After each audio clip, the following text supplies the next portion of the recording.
आपको किसी के प्रेम में पड़ना पड़ेगा या किसी चीज के। अगर आपको कोई नहीं मिला तो आपको किसी चीज से प्रेम करना पड़ेगा। कोई चीज जो आपके लिए कुछ मायने रखती हो, तब आप सुबह उठेंगे। कुछ भी आपके लिए कुछ मायने नहीं रखता तो सुबह उठने की वजह क्या होगी? जब पहली बार शिव योग सिखाना चाहते थे तो उनकी पहली शिष्य, जो कि उनकी ही पत्नी पार्वती थी, वो बहुत उत्सुक थीं उस परम ज्ञान तक पहुंचने के रास्ते को जानने के लिए, क्योंकि वो शिव को एक अद्भुत जीव के रूप में देखती थीं और वो उनकी ही तरह बनना चाहती थी। उन्होंने पूछा, कैसे? मैं कुछ भी करने के लिए तैयार हूं। शिव ने कहा, कुछ भी करने की कोई जरूरत नहीं है, बस यहां आकर मेरी गोद में बैठ जाओ। उनको थोड़ी हिचक हुई, क्योंकि वो नहीं चाहती थी उन्हें पुचकारा जाए। मैं उस परम ज्ञान को प्राप्त होना चाहती हूं।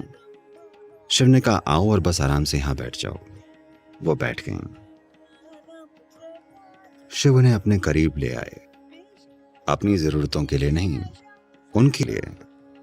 वो उन्हें और करीब ले आए, और ज्यादा और ज्यादा, और आहिस्ता से वो शिव का ही एक हिस्सा बन गईं।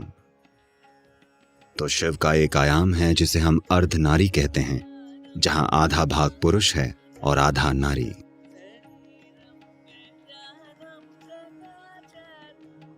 ये तस्वीरें आपको ये बता रही हैं कि समावेश से ही, सिर्फ अपने में शामिल करने से ही ये जीवन खिलेगा। अगर आपको किसी चीज को खुद में शामिल करना है तो आप में खाली जगह होनी चाहिए, है ना?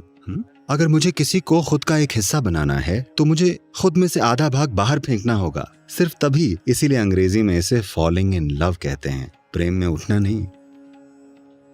ठीक है, प्रेम में खड़े होना नहीं, ऊपर चढ़ना नहीं। फॉलिंग इन लव यानी आप प्रेम में गिरते हैं, क्योंकि आप जो हैं उसमें से कुछ हिस्से को गिरना होता है, सिर्फ तभी किसी के लिए या किसी चीज के लिए वहां जगह होगी। अगर आपका सब कुछ ढह जाए तो इसमें अपार जगह होगी। आप सारी की सारी सृष्टि को खुद में शामिल कर सकते हैं। नहीं तो कम से कम अगर आपका कुछ हिस्सा चला जाए तो आप एक और इंसान या सृष्टि के किसी एक और पहलू से प्रेम कर सकते हैं।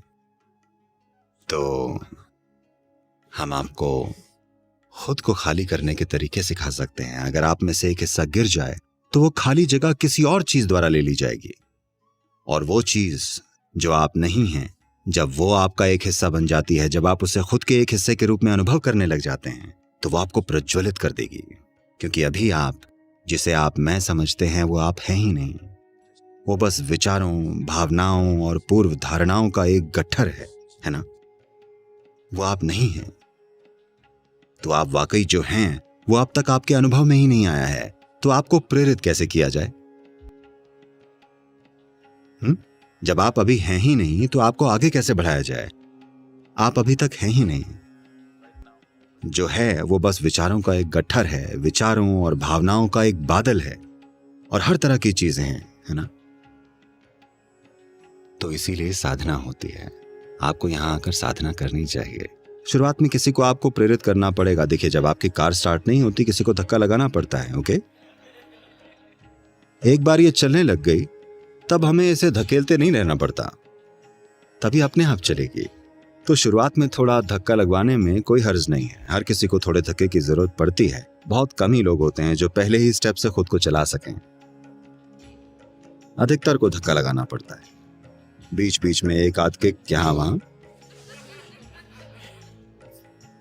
बाकी वो कर लेंगे।